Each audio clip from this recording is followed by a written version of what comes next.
introduction. I'm so happy to be here today for this wonderful event. It's my first year at Digital Hollywood, so I'm very excited to be here with you all. So let's jump right into it. The title of our panel today, again, is Movies, TV, Technology, and Music That Matter. Meet the Educators, a Creativity Exchange. Just to give you a little sense of who I am, again, my name is Armine Kuruyan. I'm the Senior Project Manager for Hollywood Health and Society. We are a program of the USC Annenberg Norman Lear Center, and it's our mission to provide accurate information on health, safety, and security to the entertainment industry as a means of educating the public through television storylines. This means that when a show is working on a script or has questions about health or safety issues, we provide expert resources to do script reviews and phone consultations to make sure to get the facts right. So I come from the angle of TV that matters. And I'd like to introduce our amazing panel of speakers today that will talk about other means, movie, TV, technology, and music that matters. These are a group of very passionate creatives and educators, and I'd like to get right into the discussion. So first, I'll start off with giving you a brief bio of who we have here. First, right here to this is my left, Sheesh Ikat. He is the head of global learning and at the animation and VFX studio Tau Films and its education arm, the John Hughes Institute. Prior to that, he was the vice principal of Exceptional Minds Studio, a vocational academy for young adults on the autism spectrum. He focuses on vocational training and education in the art and science of entertainment. Thank you. To his left, Sheila Andreen. She is the CEO and co-founder of IndieFlix, a global streaming and screening service of content for a purpose. She's included in Screening International's Women to Watch, Variety's Women's Impact Report, and a popular speaker at Sundance, Cannes, CES, and Women in Film. IndieFlix streams 5,000 plus titles and books of highly curated social impact films in thousands of schools, corporations, and organizations in 69 countries. Sheila is on a mission to change the world with film. Next to her, we have Tantu Cardinal. She's an award-winning actress of the Métis First Nations descent who can be seen on the ABC television network series Stumptown, playing Sue Lynn Blackbird. A Canadian native, she has appeared in over 120 film and television projects over the course of her 48-year career. She has won the Earl Grey Award, a Lifetime Achievement Award by the Canadian Screen Awards, is a member of the Order of Canada, and is a CBC Playback Hall of Fame inductee. Next, we have Akira Nakano.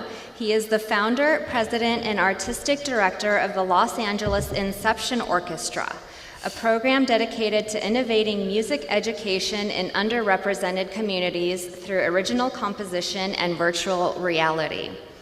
Akira spent over 12 years working as a video editor, writer, producer, and live event director at TRW Space and Electronics, and went on to have 20-plus years of video marketing, communications, and film producing experience. And at the end of the table, we have Ava Bitar. She is the City of Los Angeles motion picture and television manager of the Mayor's Office of Film and Television Production. She is the dedicated citywide filming coordinator and industry liaison for the past 14 years. Ava serves as a single point of contact to address production needs of the film industry. Let's give our panel a warm welcome. Thank you. Thank you all for being here. So I want you to hear as much as you can from our amazing panel today. So I'm going to ask 2 questions and have each panelist go down the row and address both questions. And then we'll open up the last 10 minutes of the session for Q&A. The 2 questions are, first, tell us about your field and what inspired you to get into it. And second, how does this impact our community and where would you like to go from here? Okay, so it's actually 4 questions. I snuck in a few extra, but wanted to give you, a well-rounded base to start with. So Sheesh, would you like to start? Sure. Hi, everyone. Thanks for coming. Well, my background is kind of very strange. Like Mr. Steele, who was sitting here about in the last panel, I'm also an engineer. My field was mechanical engineering. And in 1995, something strange happened. You all remember Toy Story, the first one. I went to see it in this theater in Westwood. I don't even believe the theater still exists. But anyway, I was so taken aback by what you could do inside a computer. Remember, at that point, I was only building machines and machinery and models of things that work in cars or doorknobs and things like that. And suddenly you had this similar objects coming to life, and I just decided to pursue this animation as a career. So at a ripe old age of 35, I think I went back to school again to study film and animation. And I did go, I know we're in UCLA territory here, but I did go to USC because I was very worried that I would never get admitted to one of these schools. But so before I even did this, I actually did a tour of the schools in the United States. And mind you, in the 90s, there weren't a lot of schools providing animation and visual effects training. And so my wife and I would travel, either if it was California, we would travel in a car, or we would fly to these campuses. And on one of the campuses, I remember getting an interview with the faculty and the head of the department. And because I was working in Silicon Valley then, and I had a job, one of the questions I happened to ask this head of the department was that, how many of your graduates end up getting jobs? Do you have statistics on that? And this individual gave me a very interesting answer, which I never forgot. And she said, well, we're not a trade school. We create directors and filmmakers. And, I didn't make much of that answer, but it's been 20 years now and still stuck with me. And I have always wondered, what is the point necessarily of getting a degree if you could not apply your craft in that particular area? So as soon as I got out of school, of graduate school in USC, I decided that my goal would be to learn the craft and then form avenues and institutes to kind of train that. So I've been doing that ever since. I joined a company called Rhythm and Hues. Some of you might know about it. It was an animation and visual effects company, and wherever we went, we were one of the pioneers in setting up different institutes wherever we went as a company. So in India, Malaysia, Taiwan. And our approach was that instead of complaining about the local geography and saying, hey, we don't have enough artists or enough talent in this, we said, why don't we do something more proactive? Instead of criticizing these colleges that they're not churning out the best talent, why don't we partner and collaborate with some of the best? We can't collaborate with everybody, but pick some of the best in the areas where you are. And since 2007, that's what we have been doing, and to this day, that's what I do. Tau Films is a production company. So we work on animation, we work on theme parks, we work on VR, AR titles. But we also, wherever we go, we are trying to partner with local universities and schools to grow the talent, to make a community of artists so that it's just becomes a place on the map where artists who are in digital arts, who are in all forms of digital arts, that's what they do. I'm sorry, I'm taking too long. You're gonna. No, you're fine. Did I answer all your questions, or is there one more? Are we answering 1 and 2 together, or? Yeah, let's do it together. Yeah, so the second question again is, how does this impact our community, and where would you like it to go from here? Sure. So one of the things, I'm a big, I used to read when my mother was afflicted with cancer. I often would read to her. She was an educator. My grandfather was an educator. My brother's an educator. So I come from a long line of educators in my family. So I would read to her. And one of the books she really caught on to was a book by Ken Robinson. How many of you know who Sir Ken Robinson is? He's very famous, especially across the pond.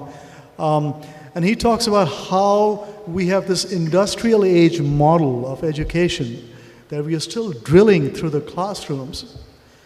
And we expect different results by doing, as Einstein said, doing the same thing over and over again, but expecting a different consequence, which doesn't really seem to happen. It happens occasionally in some cases, in some individuals.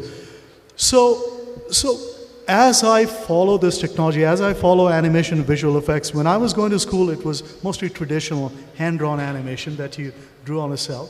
You know, things change now, we're in the digital, but we use the same principle of animation, the cycles, the squash and stretch, all the principles stay. And now with VR and AR, we have this unique convergence, and I know the word convergence has been used, ad nauseum. What I mean is that here you have a chance, for example, if someone has to write a paper on the history of the Parthenon or the Grand Canyon, on an essay on Grand Canyon, they have the ability with the real-time engines now to actually get the model of a Grand Canyon, build it in the classroom in real time, render it in real time, add their annotation as to where they saw things from, say, Mather Point, or they take a ride down a river, and you can build a river in real time in the classroom. And I think this will allow students, and this is just maybe a trivial example, I think this will allow students to create individual experiences in the classroom. I think the time has come. So my interest is how to explore that, how to partner with people who are providing education like that, how to help teachers create custom individualized curriculum in the classroom through using things like flipped learning, using VR, AR. That's my goal, how to bring these immersive technologies to create individualized education, so we're not pushing every student in the classroom through the same grind. So we give teachers additional tools to individualize curriculum based on their students' abilities, talents, aptitudes, and so on and so forth. Sorry, that was a very long answer again. Thank you. Thank you so much. Sheila. Can you repeat the questions? Of course. Tell us about your field and what inspired you to get into it. And the second question? Second is, how does this impact our community, and where would you like it to go from here? Okay, so hi everyone. I am, as the CEO of a global streaming and screening service. In a nutshell, I got into it as a frustrated producer, director who felt that there should be more opportunity and distribution for filmmakers. So I naively hung a shingle thinking, I'll just start a distribution company, DVD on demand, 15 years ago, and grew one of the biggest worldwide libraries, and then recently pivoted to content for a purpose. I wanted to actually watch stuff in the library that I was interested in, and now we stream globally. And I also started to go back to my roots of producing and directing, but more in the social impact space. And what happened was a little film crossed my desk called Finding Kind, which is about bullying. And has anyone here ever heard of it? Okay, well, it came out about 10 years ago. I watched it alone in my living room, and because I'd been bullied a lot as a kid, being Chinese and Swedish in an all-white community, I lived a lot of my childhood alone.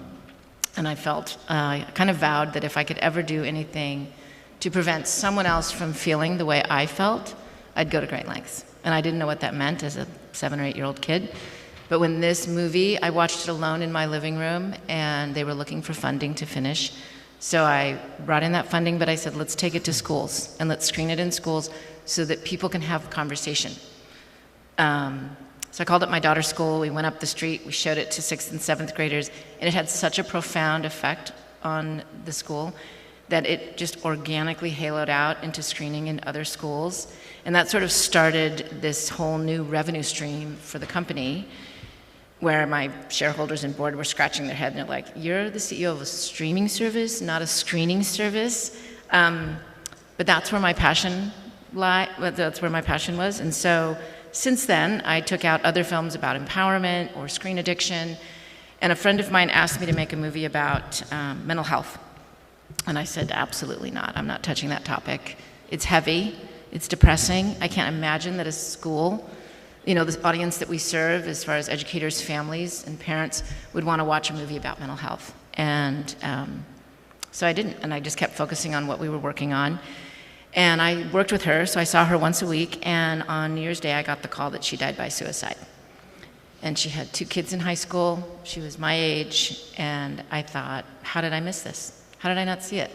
So that opened up my eyes, and I realized I'm going to make a movie about mental health. I have no idea what that looks like, but it is going to be filled with hope and resources and tools, and it is going to be viewable by a 10-year-old and up. So that's Angst, which came out almost 2 years ago, and 2 years ago this month, actually. And it has now been screened. We've had almost 4,000 screenings in 69 countries. It's been subtitled into 7 languages and dubbed into Spanish. We've now created it's part of ongoing education for educators. It is part of a corporate program. Corporations are using it to raise awareness around mental health, to direct their employee base to the benefits that the corporation offers them. And it has kind of amplified a movement that was already underfoot. Kids are dying. Kids are dying by suicide all over the world, not just in our country. And so this movie really opened up my heart, my world. I don't go to Sundance anymore. I'm at a mental health conference in Hong Kong now. And I'm nobody. Like, I'm not that I'm not a nobody, but I'm not a licensed mental health professional. But I go on big stages in front of thousands of people, and I talk about mental health because the only way we're going to make a difference, and this is answering question 2, is that we all need to be empowered to be there for each other, to love each other, to be able to model for each other how to ask for help, and to know we're born equipped to help each other, but we never get to tap that. We don't get to exercise that muscle. So I've gone on to make other films, a trilogy. One is called Like, which is because everyone thought anxiety was on the rise due to social media. So Like now addresses the impact of social media on our lives and technology on the brain. And from making that one, it came up cyberbullying. Why are people so mean online? Is it just because of the anonymity? What's going on? How is it that an 8-year-old can be so cruel online? And how is it that a 42-year-old woman can be so mean when we know better? And that's a fully developed brain. So The Upstanders is coming out in January, and it's a trilogy that's become a digital wellness and mental health awareness toolkit with all these other things that I never thought I would be creating, and working with organizations around the world that specialize in dealing with mental health. So my wish for the future is that we will continue to use film to raise awareness and to give permission to people to speak up and to help themselves and to help each other and to exercise self-compassion. Beautiful, thank you. Cantu, would you like me to repeat the questions? I think, you know what, if I start answering a completely different question, just stop me. Okay. I think it's about how we got into this discipline, what it is that we're doing. I was born in 1950, back in northern Alberta, in what was considered an isolated community. And I was raised by my grandmother, and she spoke 2 key languages, and she spoke English. And all around me were people who spoke multiple languages, Cree, Dene. There was one grandmother who spoke Cree, Dene, German. Everybody spoke a little bit of French. And Cree, I guess, was really the base language. I was privy to so much nuance and knowledge from the people who would come and visit. That was like living 100 years ago, living with my grandmother in that isolated community.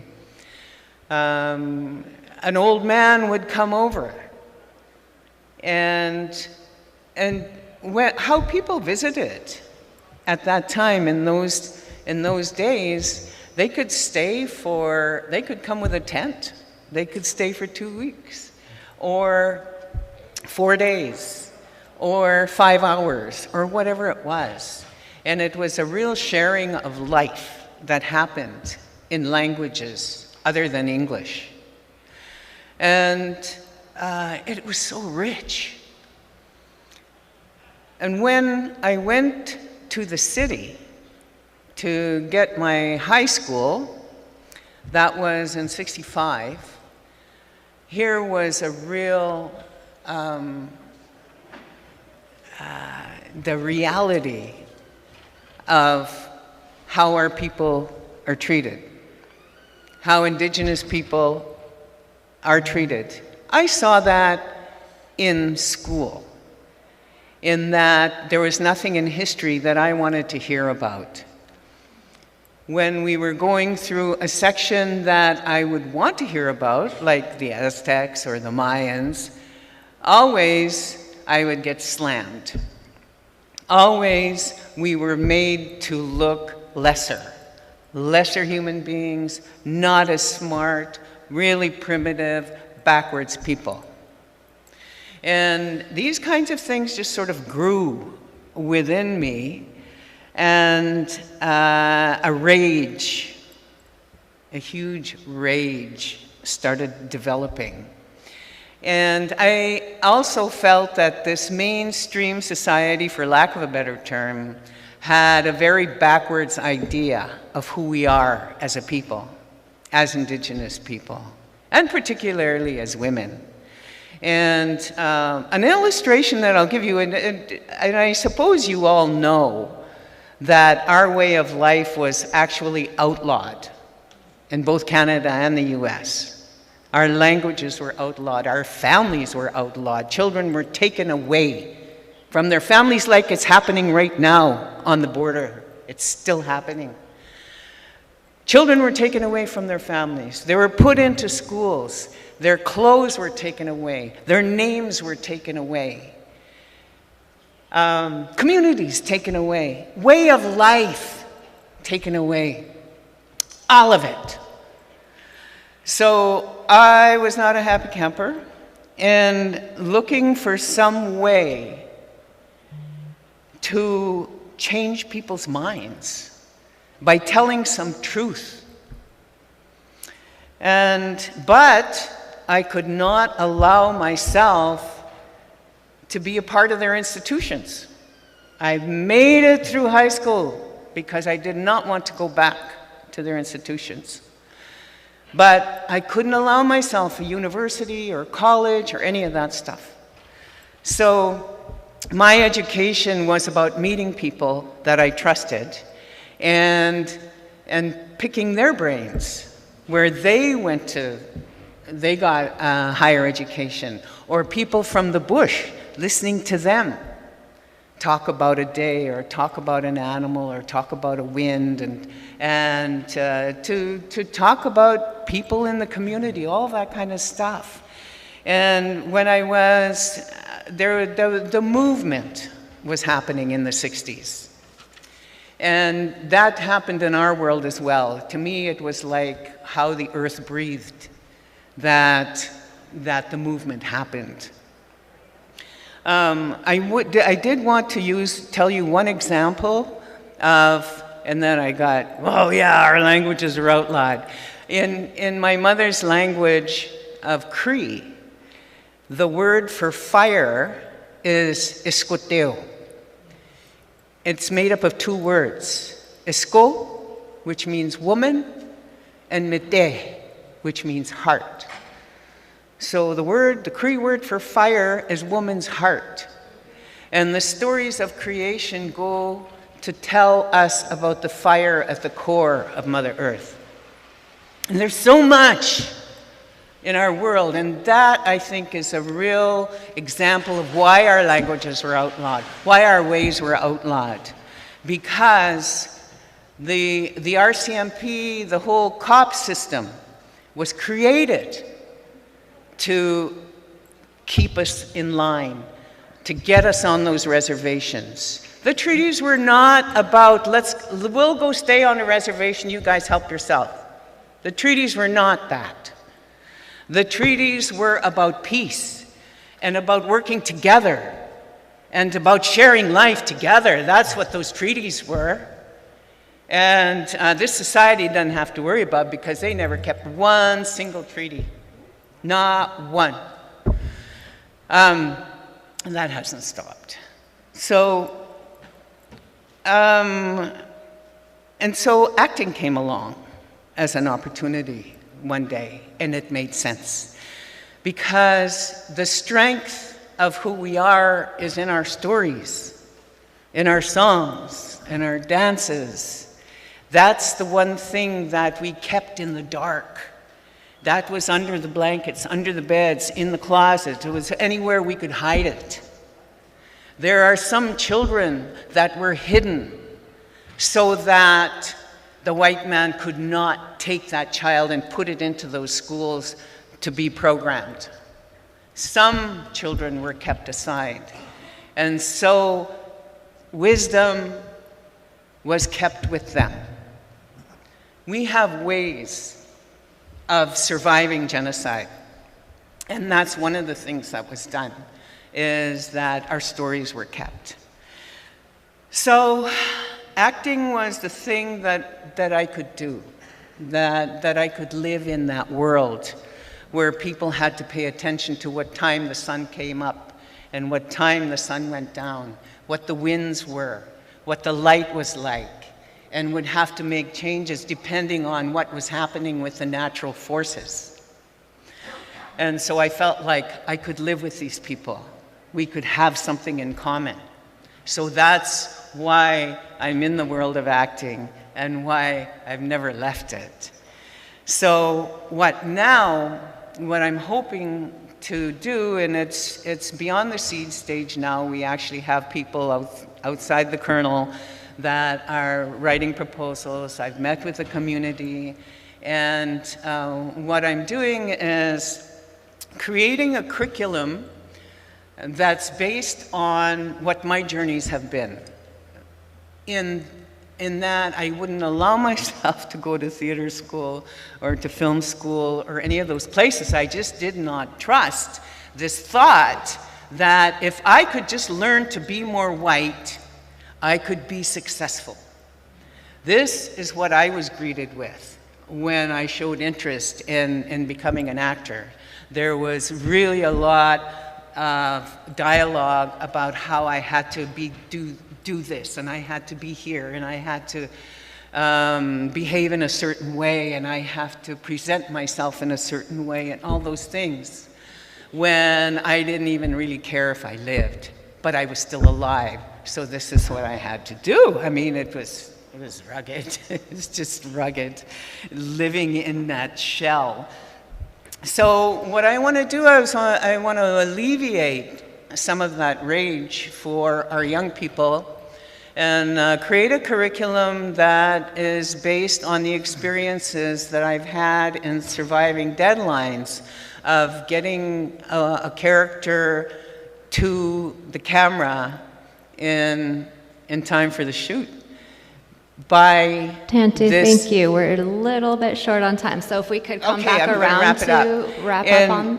all right, and so to create a curriculum that adapts the culture, as well as bring in the curriculum that would have been very helpful from all these learned places that I now tell young people, go to theater school, go to film school, because now the atmosphere is different. Now people know that we have legitimacy, that we have a history that is outside of genocide and colonialism.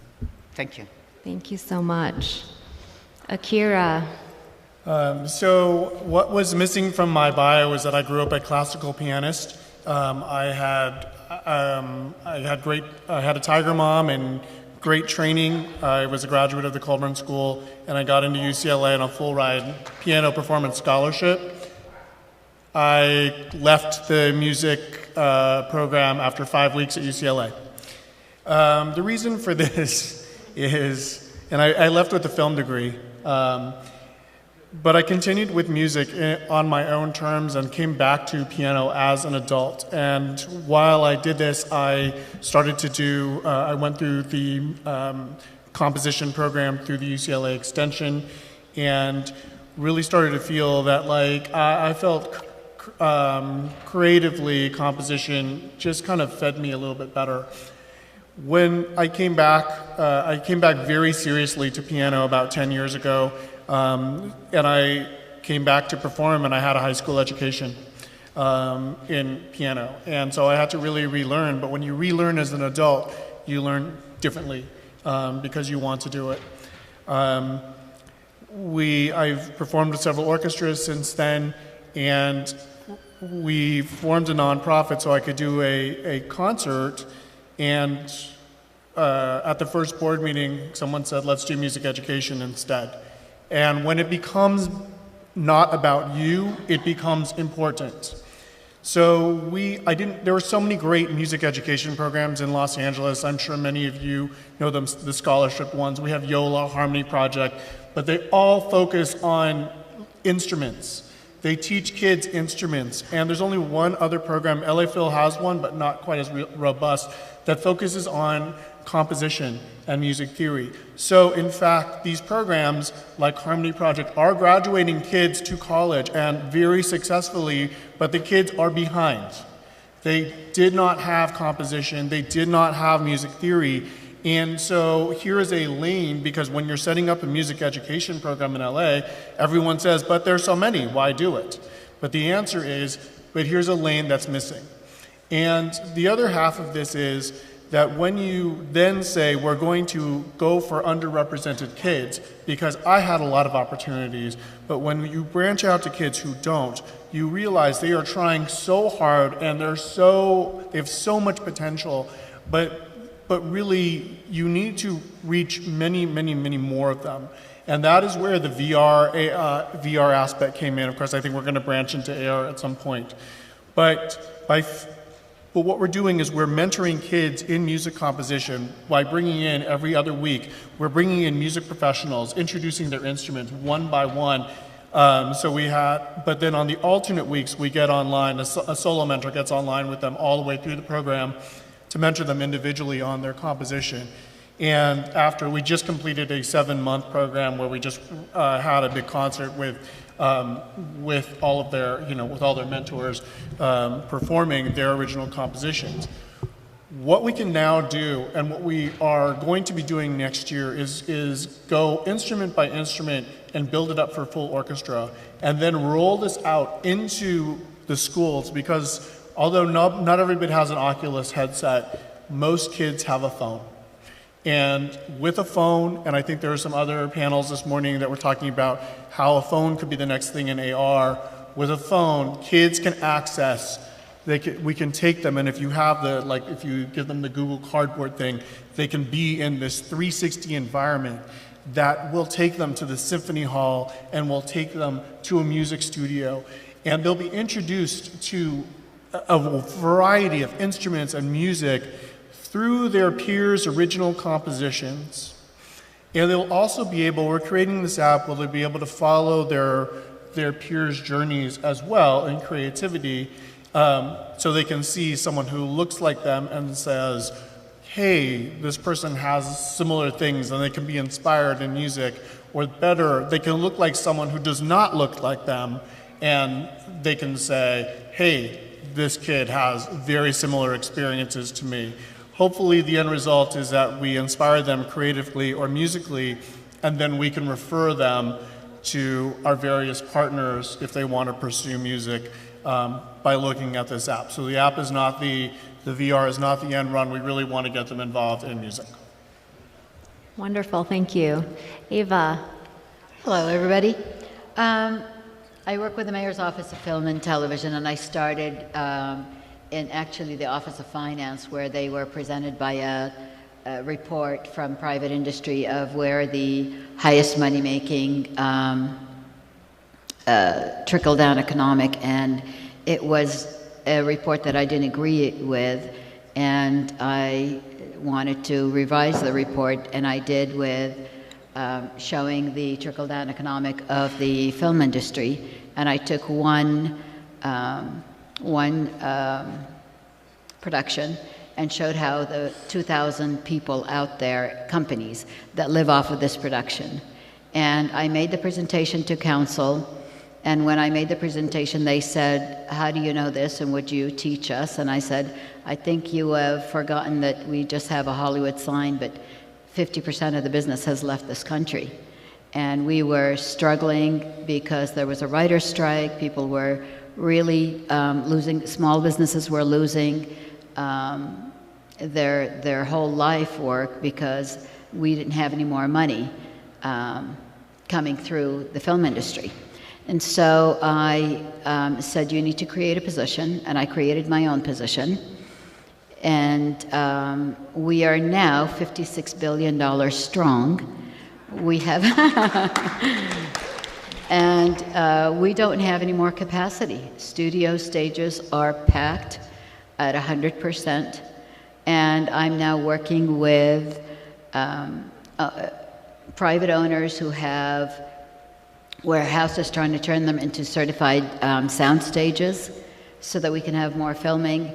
We are highly impacted neighborhoods, not necessarily all happy, although most of them are from the industry, the ones that are not happy. The rest are kind of glad that there's filming down the street from them. So we've expanded the, so you wonder where we're going. We are so rich in content right now, and there's so much available that the mayor's office has taken on what's called the Evolve Fund, and the Evolve Fund takes underserved kids, and we are mentoring them from beginning to end so that they could become filmmakers. So there's a program out there that a kid goes through. They go to an actual set. No, they're not filing any paperwork. They are actually helping the producers and the directors film. And my portion in it is I'm also a teacher at the LA Community College District. I actually teach e-commerce, but part of what I do is also professional development and motivational speaking. And so I take that portion and I teach them how to interview and how to create their resumes, and I put them through a whole course of how to present themselves and how to accept that they are equal. They are as good as everybody else. And so not to look for someone else as a yes, but to create their own yes. And so that's where we're going. Awesome. Thank you so much. We have just a couple minutes left, maybe one or two questions from the audience. Yes.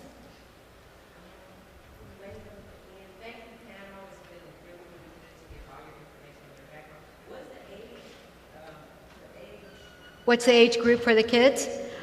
They need to be from high school and up, and the only criteria, one single criteria, they got to be in school. It doesn't matter how many units, it doesn't matter background, it just matters that that's what they want to do, and they don't have that opportunity. That's the only criteria we have. They have to be in school, either high school or college.